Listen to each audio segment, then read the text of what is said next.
নমস্কার বন্ধুরা, সকলকে স্বাগত জানাচ্ছি। আজকে আমি আপনাদের সাথে পাওভাজির ভাজি খুব সহজে কম সময়ে কিভাবে প্রেসার কুকারে তৈরি করা যায় তারই রেসিপি শেয়ার করছি। আশা করছি আপনাদের এই রেসিপি ভালো লাগবে। এই রেসিপিটা খুবই সুস্বাদু হয়। ভালো করে রেসিপিটা ফলো করলে আপনারাও এরকম সুস্বাদু রেসিপি তৈরি করতে পারবেন। ভিডিও ভালো লাগলে ভিডিওটাকে লাইক আর শেয়ার করতে ভুলবেন না। চলুন তাহলে ঝটপট রেসিপিটা দেখে নেওয়া যাক। এই রেসিপিটা তৈরি করার জন্য এখানে আমি কিছু সবজি ভালো করে ধুয়ে পরিষ্কার করে এইভাবে কেটে রেখেছি। এখন এই প্রত্যেকটা সবজিকে আমি ভালো করে চপ করে নেব।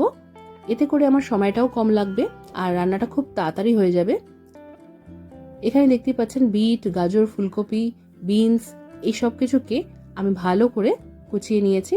এবার কুকারে রান্নাটা করব, তাই এখানে মোটামুটি 1 টেবিল চামচের মতো সাদা তেল একটু গরম করতে দিয়ে এর মধ্যে আমি দিয়ে দিচ্ছি গোটা জিরে ফোড়ন। আর এই পুরো রান্নাটা আমরা একটু মাঝারি আঁচ রেখেই করব। তো এখানে জিরেটা ভাজতে ভাজতেই এবার এর মধ্যে দিয়ে দেবো আমি পেঁয়াজ কুচি। এখানে দুটো মাঝারি সাইজের পেঁয়াজ আমি ভালো করে কুচিয়ে রেখেছিলাম, সেটা দিয়ে দিলাম। পেঁয়াজটা আমরা মাঝারি আঁচে 2 মিনিটের জন্য ভেজে নেব। পেঁয়াজটা ভাজা হয়ে গেলে এবার এর মধ্যে আমরা দিয়ে দেব আদা রসুন পেস্ট বা আদা রসুন কুচি। আমি এখানে আদা রসুনটাকে খুব ভালো করে চপ করে নিয়েছিলাম, সেটাই দিয়েছি। এটা দিয়ে আর 1 মিনিটের মতো আমরা ভেজে নেব। একটু কাঁচা গন্ধটা চলে যাবে, তারপর এর মধ্যে আমরা দিয়ে দেব টমেটো। তো টমেটোটাকেও এখানে আমি ভালো করে কুচিয়ে নিয়েছি আর এখানে দুটো বড় সাইজের টমেটো ব্যবহার করেছি। ওপর থেকে দিয়ে দিলাম 1 চা চামচ হলুদের গুঁড়ো, 1 চা চামচ দিয়ে দিয়েছি কাশ্মীরি লঙ্কার গুঁড়ো, খুব সামান্য এখানে ঝালের জন্য এমনি রেগুলার লঙ্কার গুঁড়ো দিয়েছি, আর দিয়েছি গোলমরিচের গুঁড়ো 1 চা চামচ। এটা আমি দিয়ে দিচ্ছি পাওভাজি মশলা। আপনাদের কাছে কেনা মশলা থাকলে আপনারা সেটা দেবেন, বা চাইলে কিন্তু মশলার রেসিপি দেখে আপনারা ঘরেও তৈরি করে নিতে পারেন। তো এবার এই সব মশলার সাথে এই পেঁয়াজ, আদা, রসুন এগুলোকে 1 মিনিট আমরা ভেজে নেব। 1 মিনিটের মতো ভাজতে ভাজতেই এবার এর মধ্যে দিয়ে দিলাম আমি নুন। এখানে মোটামুটি 1.5 চা চামচের মতো নুন দিয়েছি আর সামান্য একটু চিনি দিয়েছি। এর সাথেই এর মধ্যে আমি দিয়ে দিয়েছি কাসুরি মেথি। যেহেতু কাসুরি মেথিটাকে আমি রোস্ট করিনি, তাই এই সময় দিয়ে দিলাম মশলার সাথে। এটা এইভাবে একটু ভাজা হলে খুব সুন্দরভাবে এর ফ্লেভারটা অ্যাড হয়ে যাবে। এখানে দেখতেই পাচ্ছেন রান্নায় আমি খুব কম তেল ব্যবহার করেছি। তো মশলাটা এবার যাতে পুড়ে না যায় তাই আঁচটা একটু কমিয়ে দিলাম। আর যে সবজিগুলো ভালো করে চপ করে রেখেছিলাম সেইগুলো দিয়ে দিলাম। সবজিগুলো দেওয়ার পর আমরা মশলার সাথে ভালো করে মিক্স করে নিয়ে এটা এমনি ওপর থেকে যে কোনো ঢাকা দিয়ে বা কুকারের লিডটা লাগিয়ে আমরা এমনি রান্না করতে দেব। এখন এর মধ্যে জল দেব না। আমি কুকারের লিডটা কিন্তু পুরোপুরি লাগাইনি, এমনি ওপর থেকে ঢাকা দিয়ে 1 থেকে 2 মিনিটের মতো আমরা এটাকে ভালো করে মশলার সাথে মিক্স হতে দেব।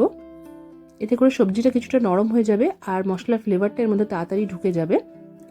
তো এবার ওপর থেকে ঢাকাটা সরিয়ে নিলাম। দেখতে পাচ্ছেন এই সবজিগুলো অনেকটাই সফট হয়ে গেছে, কালারটা একটু চেঞ্জ হয়ে গেছে। এবার এর মধ্যে আমরা দিয়ে দেব জল। তো জল এখানে আমি রুম টেম্পারেচারে রাখা জল মোটামুটি 1.5 কাপের মতো দিয়েছি। খুব বেশি জল কিন্তু দেবো না, কারণ পরে এই জলটা টানাতে অনেক অসুবিধে হয়। আর পাওভাজির টেক্সচারটা যেরকম থাকে, মানে খুব বেশি পাতলাও হয় না, আবার একদম শুকনো মাখা মাখাও হয় না, তো সেইটা মাথায় রেখেই এর মধ্যে আমি 1.5 কাপের মতো জল দিয়েছি। জলটা দিয়ে ভালো করে মিশিয়ে নিলাম। আমার এখানে নুনটা একটু কম মনে হচ্ছিল, তাই আরও 1 চা চামচের মতো নুন দিয়ে দিলাম। আরেকবার ভালো করে মিক্স করে নিয়ে এবার কুকারের লিডটা আমরা লাগিয়ে দেব। আর আপনারা চাইলে কিন্তু এখনই এর মধ্যে বাটার অ্যাড করে নিতে পারেন, তবে আমি বাটারটা পরে অ্যাড করব দেখে এখনই এর মধ্যে দিলাম না। এবার কুকারের ঢাকাটা লাগিয়ে নিয়ে মাঝারি আঁচে 2টো সিটি পড়তে দেব, তারপর আঁচটা আমরা বন্ধ করে দেব।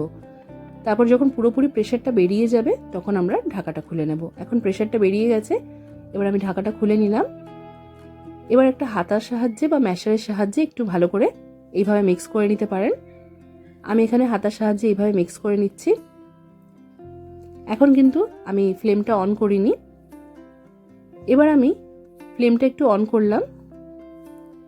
ফ্লেমটা একটু কমানো আছে রেখে আমি এটাকে ফুটতে দিচ্ছি, কারণ এবার এর মধ্যে আমি বাটার অ্যাড করব। উপর থেকে একটু বাটার অ্যাড করে নিয়ে জাস্ট এটাকে 1 থেকে 2 মিনিটের মতো ফুটতে দিতে হবে, তারপর আঁচটা আমাদের বন্ধ করে দিতে হবে। আজকের এই পাওভাজির রেসিপিটা আমি খুবই সিম্পলভাবে আর স্বাস্থ্যের কথা মাথায় রেখে করেছি। এটা স্ট্রিট স্টাইল পাওভাজির রেসিপি নয়, এর আগে আমি আমার চ্যানেলে স্ট্রিট স্টাইল পাওভাজির রেসিপি শেয়ার করেছি, আপনারা চাইলে কিন্তু সেই রেসিপিটাও ফলো করতে পারেন। এই রেসিপিটা শেয়ার করলাম যাতে খুব সিম্পলভাবে লোকে রান্নার গ্যাস কম খরচ করে কুকারে এটা তৈরি করে নিতে পারে। আশা করছি আজকের এই সিম্পল রেসিপি আপনাদের ভালো লেগেছে। অবশ্যই ট্রাই করবেন, কমেন্ট করে জানাতে ভুলবেন না যে কেমন লাগলো। আজকের মতো এখানেই শেষ করলাম। সবাই খুব ভালো থাকবেন আর সবাইকে খুব ভালো রাখবেন। ধন্যবাদ।